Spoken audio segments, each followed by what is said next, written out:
Hi guys, welcome back. Let's begin with the new question. The question says find x if the price index number by simple aggregate method is 125. We are given with 5 different commodities. Their base year prices and their current year prices are given to us, out of which one unknown is there and हमको वही unknown x की value find करनी है. Now, without wasting time, let's quickly begin with the solution. Now, dear students, क्योंकि यहाँ पे x find करने के लिए we are given with price index number is 125. तो सबसे पहले हम जो भी डेटा दिया हुआ है उसको tabulate कर लेते हैं. All right. So tabulation में first column में whatever commodities are given वो हम note कर लेंगे. Then price in base year can be considered as P0 and price in current year can be considered as P1.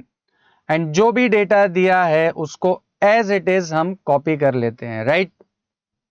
Now in order to use price index number formula, क्योंकि हमें price index number की value 125 दिया है तो definitely हमको price index number का formula use करना पड़ेगा.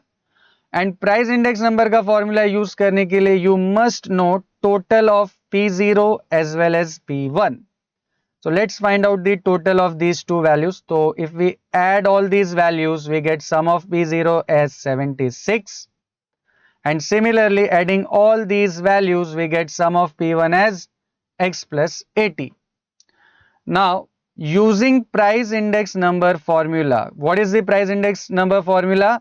Yes, it is P01 equals to sum of P1 divided by sum of P0 multiplied by 100.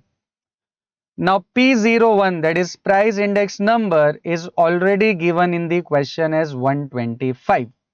So on the left hand side we can substitute 125 and on the right hand side ये जो sum of P1 है that we have calculated as x plus 80 and sum of P0 has been calculated as 76. So on the right hand side we get x plus 80 divided by 76 multiplied by 100. In the next step rearranging this equation, ये जो 76 है ये left hand side पे आके multiply हो जाएगा and this 100 will be divided. Right. So we get 125 multiplied by 76 whole divided by 100 and on the right hand side we will be left with x plus 80. Now simplifying this further we get 95 on the left hand side and right hand side is x plus 80. Now 80 को अगर हम left side पे shift करें तो 95 minus 80 will be 15. So eventually the value of unknown or value of x is nothing but rupees 15. Hope you have understood this. See you in the next video.